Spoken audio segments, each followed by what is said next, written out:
Buenos días, queridos hermanos. Le damos gracias al Señor por esta oportunidad que nos da el día de hoy para poder alabarle y glorificarle. Vamos a darle comienzo a esta escuela dominical, ¿no?, con una oración dándole gracias al Señor por todas las cosas buenas que Él hace en nuestras vidas, porque es Dios y nosotros somos sus hijos. Damos gracias al Señor por esa salvación y damos gracias al Señor por la misericordia que ha tenido para con nosotros, que aun siendo pecadores envió a su Hijo Jesucristo para que nosotros tuviéramos perdón y redención y salvación. Te pedimos, Señor, que hoy día nos manifiestes cosas nuevas que realmente no conocemos. Queremos conocerte más, queremos conocerte a través de tu palabra. Te pedimos, Señor, que este estudio sea para tu gloria y tu honra y nos revele las cosas grandes y ocultas que no conocemos. En el nombre de tu amado Hijo Jesús, para gloria y honra de tu nombre. Amén. Estamos en la confesión de fe de Westminster, capítulo 5 de la providencia de Dios. Hoy queremos comenzar entonces con la sección 4. Y la sección 4 pues lee de la siguiente manera: el poder todopoderoso, la sabiduría inescrutable y la bondad infinita de Dios se manifiestan en su providencia de tal manera que ésta se extiende aún hasta la primera caída y a todos los otros pecados de los ángeles y de los hombres. Y esta no solo por un mero permiso, sino que lo que ha unido a ella con la más sabia y poderosa atadura, ordenándolos y gobernándolos en una administración múltiple para sus propósitos, para sus propios fines santos. Pero de tal modo que lo pecaminoso procede solo de la criatura y no de Dios, quien siendo justísimo y santísimo no es ni puede ser autor o aprobador del pecado. Bastantes palabras, ¿no? Vamos a ver qué significa todo lo que dice ahí. Y para esto pues tenemos entonces que trabajar con tres fundamentos que se nos van a revelar a través de esta sección. El primer fundamento establece la providencia de Dios. O sea, hemos dicho que la providencia de Dios, en el capítulo 3 de la confesión de fe de Westminster hablamos del decreto. El decreto fue que antes de la creación del mundo Dios estableció un plan. La providencia es Dios desarrollando, encauzando, motivando, utilizando, manejando, como le quieran decir, los recursos para poder desarrollar ese plan. Y para esto pues hemos hablado de que utiliza al hombre, utiliza a los animales, utiliza a la naturaleza, utiliza a los seres espirituales, utiliza todas las cosas para el desarrollo de ese plan sin violar las leyes de la naturaleza ni el libre albedrío del hombre. Aunque, siendo Dios creador, todavía tiene la habilidad de poder entonces manipular ese libre albedrío para su propio fin, para su propio propósito, y eso lo veremos un poquito más adelante. Sin embargo, en la sección 4, el primer fundamento que vemos es la providencia de Dios. Donde dice el poder todopoderoso de Dios. Bueno, esta es la capacidad o la facultad de hacer determinada cosa por no haber nada que se lo impida. O sea, nada le impide a Dios ser Dios. Y nada le impide a Dios, siendo el creador, cómo va a manejar o cómo se va a desempeñar a través de toda su creación.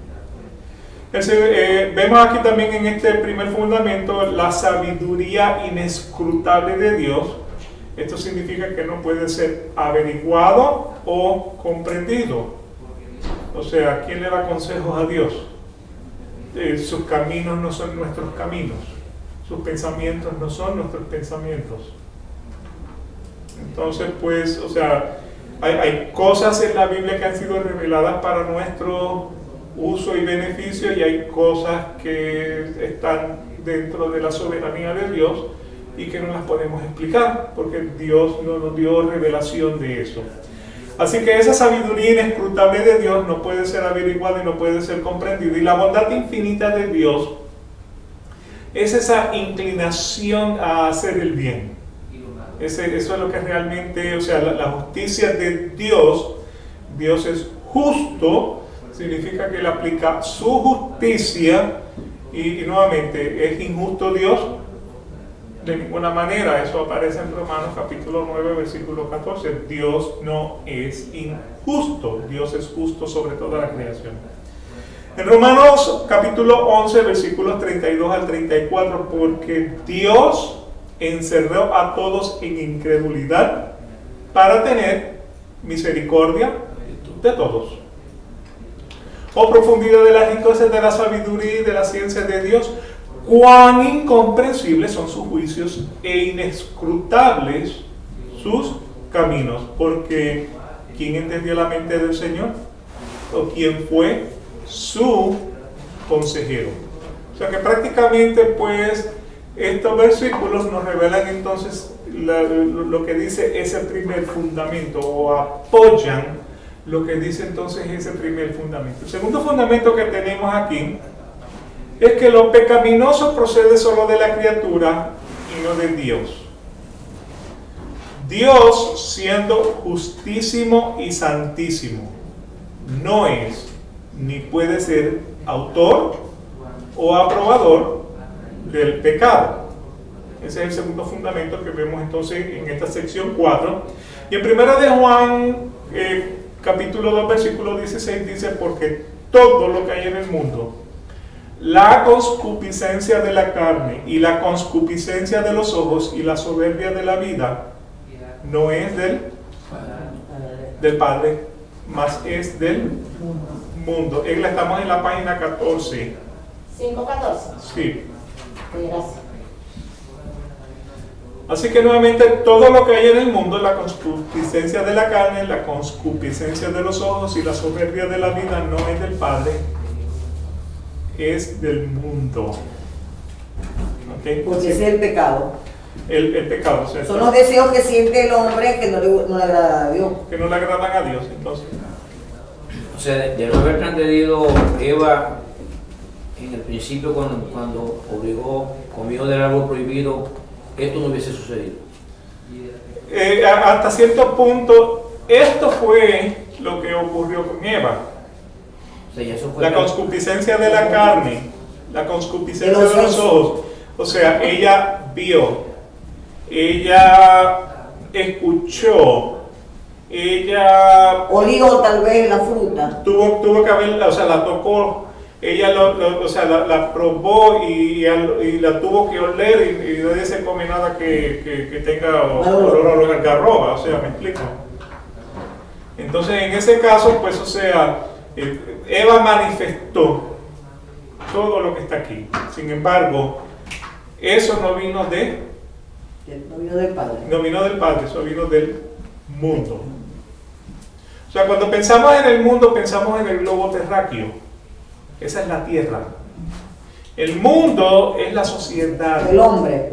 La sociedad económica, la sociedad social, o sea, lo que el hombre ha desarrollado, eso es el mundo. Por eso estamos en el mundo, pero no somos parte del mundo. Lo que pasa es que cuando hablamos del mundo, lo que pensamos es en el mapamundi, o sea, una página donde vemos el globo terráqueo. Pero el mundo es la sociedad, el mundo no es la tierra. ¿Pueden ver la diferencia en eso? Las personas porque viven en el mundo. La sociedad como tal, o sea, lo socioeconómico de la vida, o sea, y esa sociedad está constituida por gente piadosa, gente injusta, impía. Gente buena, gente mala. Sí, realmente, pues, o sea, todos somos pecadores. Si vamos a Romanos capítulo 3, me parece que es donde dice, o sea, nadie busca de Dios, nadie es bueno. O sea, sepulcros son sus gargantas.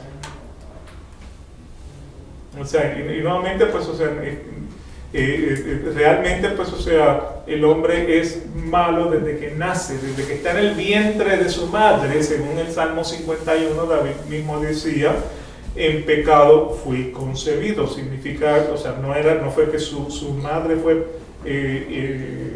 infiel a su esposo con otro hombre y nació David, sino que, o sea, en 15 Biblias que yo tengo, 7 dicen exactamente lo mismo: como pecador fui concebido. Eso es algo que a mí siempre me ha intrigado, ¿verdad? Si Dios, la función que le dio al hombre y a la mujer fue procrearse, multiplicarse, porque entonces se piensa que ser concebido es un pecado. Fuera del matrimonio sí es un pecado. O sea, es la inmoralidad del hombre. O sea, ¿cuál es el pecado del hombre? La codicia. Entonces, realmente, o sea, todo lo que sale fuera del matrimonio, dentro de ese aspecto sí se puede considerar pecado, pero realmente, o sea, esa fue la orden que Dios le dio a Adán.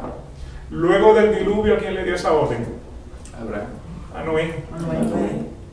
Le dijo, o sea, ser fecundos y subjugar o sea, llenar la tierra de humanos.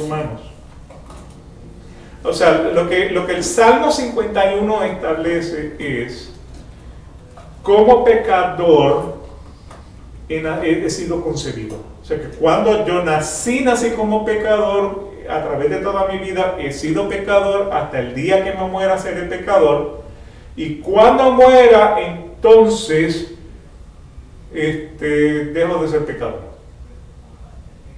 Pues tan inactivo. Porque, bueno, o sea, según Romanos 8, Dios es el que justifica.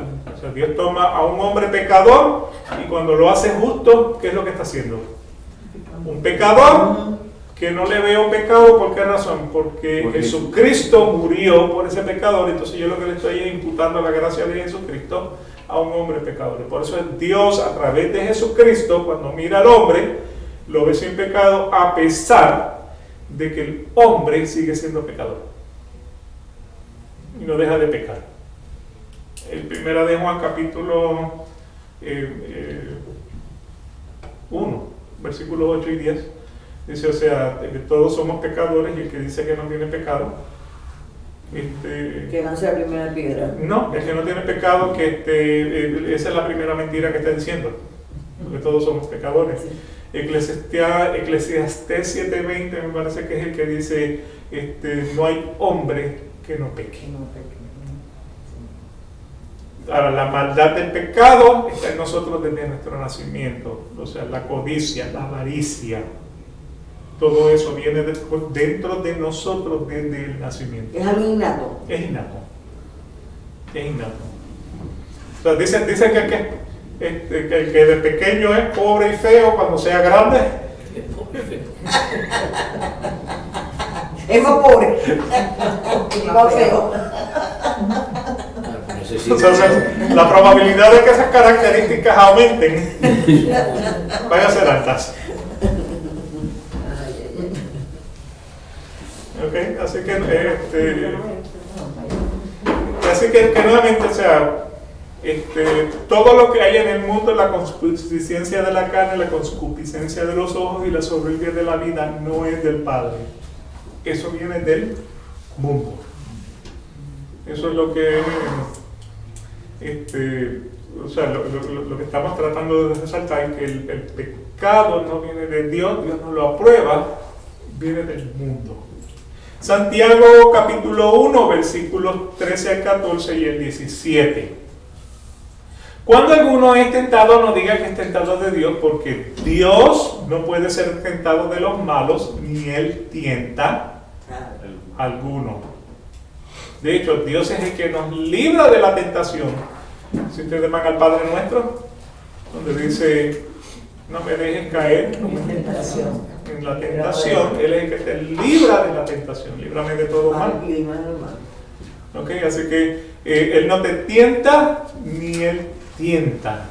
O sea, ni puede ser tentado, ni Él tienta, sino que cada uno es tentado cuando de su propia concupiscencia es atraído y cebado. O sea, el pecado es interno al hombre. El pecado es interno al hombre. La tentación es externo al hombre. Ahí interviene el diablo. Y ahí es donde el Señor permite entonces que Satanás te venga a tentar. Para probarte, no para él saber dónde tú estás, sino para que tú sepas dónde tú estás. Esa es la diferencia. Para que nos ubiquemos. Para que nosotros nos ubiquemos. Porque normalmente no está trabajando en contra de tu voluntad, sino que te está resaltando cuál es tu debilidad y nuevamente pedirle al Señor que te dé la fortaleza. Porque luego, o sea, primero eres pecador, entonces eres justificado. ¿Cuál es el siguiente paso? Santificación. Santificación es apartado para Dios. Entonces, estamos en ese proceso de movernos de impíos a ser santos. Ahora nos dejamos de ser pecadores.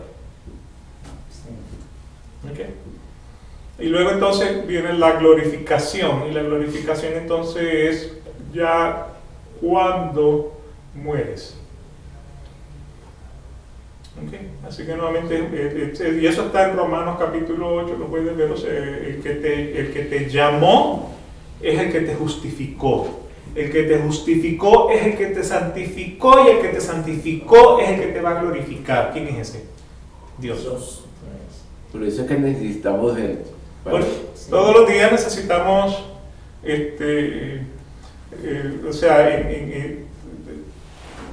llegar a Él y decirle: Señor, soy pecador, no puedo dejar de pecar, sin ti no soy nada.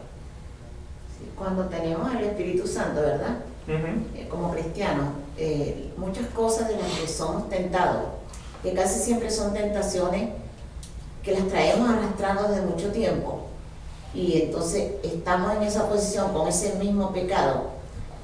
Allí tenemos que clamar, ¿verdad?, para que ese pecado se retire de ese momento, o sea, no caer en esa tentación. Es no caer en la tentación. Sí, ejemplo, ¿no? Yo pongo el ejemplo. De acuerdo. Estoy acostumbrado a que toda monedita que encuentre yo me la tengo que llevar. No, yo no quiero hacer eso. Es nada, pero yo no quiero hacer eso. Pero en la casa hay 2 monedas, no, dejo una y me tomo otra. Ya está tentado a pecar. Sí. Ya, es un ejemplo, puede ser otra cosa, claro. o sea, Sí. pero esa tentación, uno cubierto con la sangre, ¿verdad?, y el Espíritu Santo, la podemos frenar, ¿ya? Eso se frena. Eso se frena. Eso se frena. Entonces, Y es ahí porque donde hay nuevamente- una lucha interna entre nuestro pensamiento y nuestro corazón y nuestro... ¿Qué va a decir Dios? Sí. Porque no me va a ver nadie, sino que es más, astutas somos astutos de condeno. Bueno, de hecho, o sea, el mismo apóstol Pablo, él decía, o sea, por la mañana me levanto queriendo hacer el bien, termino haciendo ¿qué? El mal que no quiero hacer. Porque el yo interno está en una pugna. Sí, Sí, claro. es O sea, nuestra lucha no es contra sangre y carne, es contra una cosa, nuevamente contra un ser espiritual que lo que quiere es ponerlo, o sea, trabaja como piedra de tropiezo. Ahora, Dios le permite a ese ser espiritual sernos de tropiezo para que nosotros, o sea, acuérdense que el mismo Pablo decía, o sea, que en su debilidad era que él se hacía fuerte. ¿Por qué razón? Porque tenía que clamar a Dios. exacto. Y él clama a mí, yo te responderé, te enseñaré cosas grandes y ocultas que tú no conoces. Así que es un proceso de crecimiento, no todos somos tentados por lo mismo. Sí. Eso más adelante en una de las secciones pues lo estaremos viendo con más detalle. Pero no todos somos tentados por lo mismo. O sea, los intereses de la persona pueden variar. Unos son tentados en la inmoralidad, otros son tentados en la codicia, En vicios. en el vicio. Así que nuevamente pues esto resalta ese segundo fundamento de que el pecado es del hombre, no es de Dios. Eso es lo que quiere decir entonces ese segundo fundamento. El tercer fundamento: Dios en su providencia ha ordenado y gobernado una administración múltiple para sus propios fines. ¿Ok? Así que, nuevamente, la providencia de Dios ordena y gobierna, administra de maneras múltiples todo para cumplir su fin santo. Romanos 9, versículo 17. Porque la Escritura dice a Faraón: para esto mismo te he levantado, para demostrar mi poder en ti, y para que mi nombre sea proclamado por toda la tierra. ¿De qué Faraón está hablando ahí? Éxodo.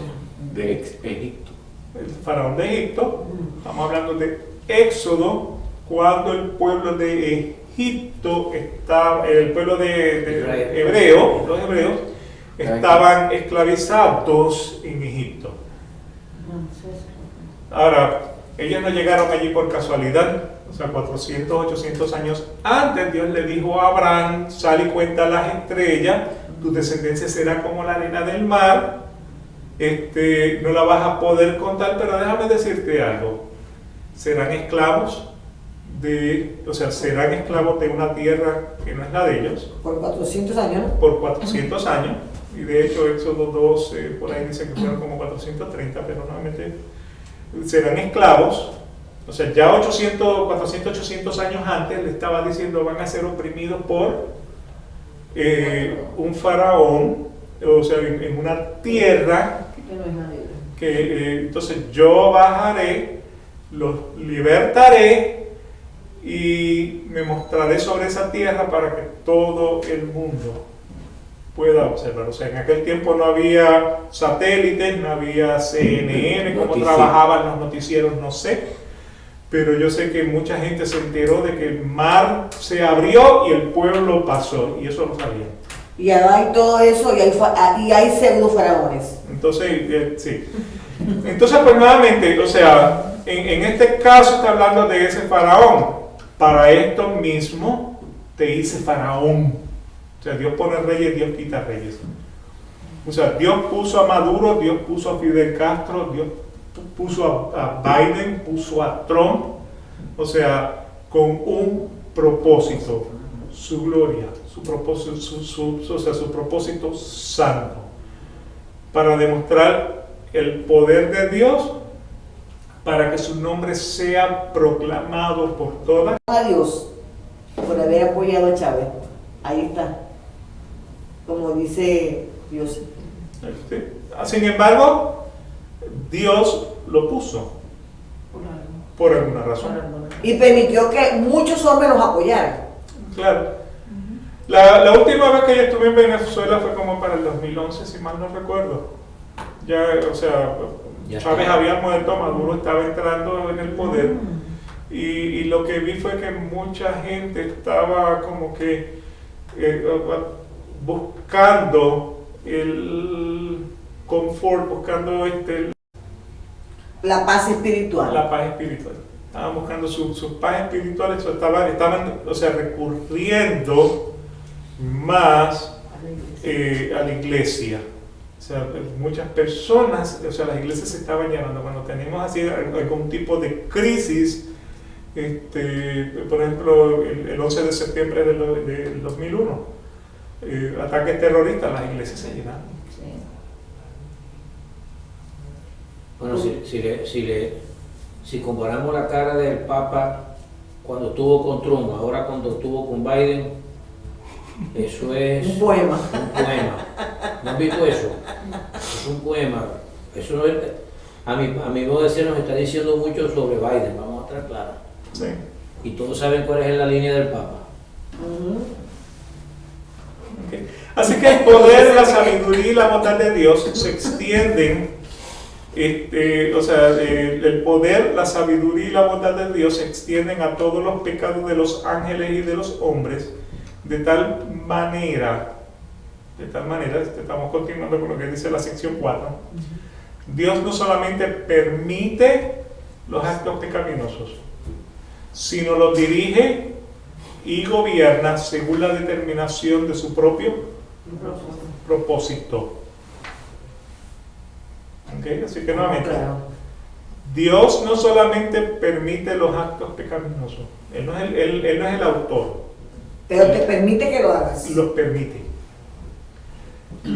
A veces los dirige y los gobierna según la determinación de su propio propósito.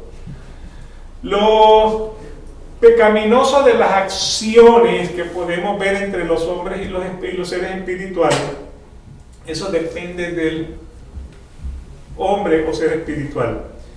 Dios en ningún caso es el autor del pecado, tampoco lo aprueba.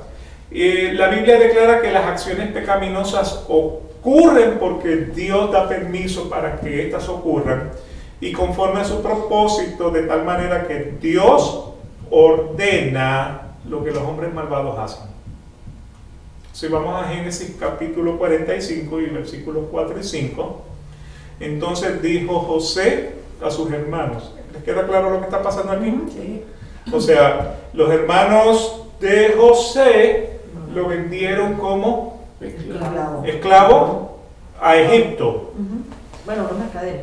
Entonces, cuando José llegó a Egipto, o sea, también fue en contra de viento y marea, porque la mujer de Potifar lo quiso engañar, o sea, lo engañó, lo calumnió, terminó en la cárcel. Allí conoció a unas personas y estas personas poco a poco lo llevaron hasta el faraón, al punto que se convierte entonces en el segundo en mando sobre toda la tierra de Egipto. Ahora hay una hambre en la tierra de Canaán.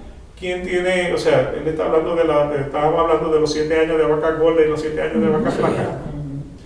Entonces, los hijos de Israel tienen que venir a Egipto a buscar comida. ¿Con quién se van a encontrar?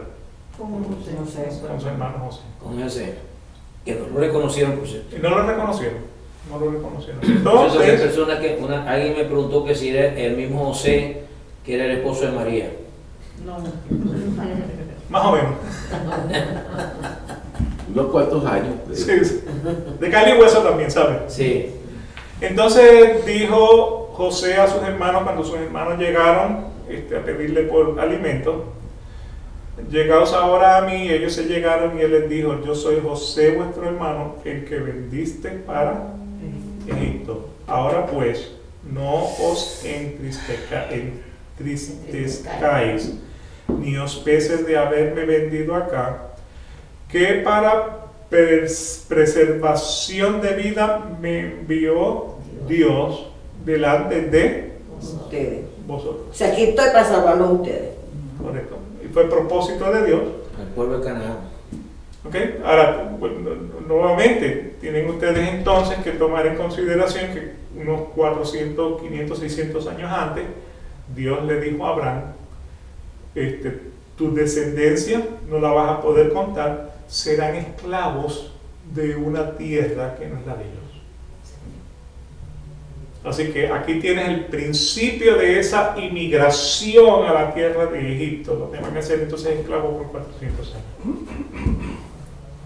O sea, Dios lo decretó antes de la fundación del mundo. Dios se lo anunció a Abraham. 400, 500 años después, está ocurriendo.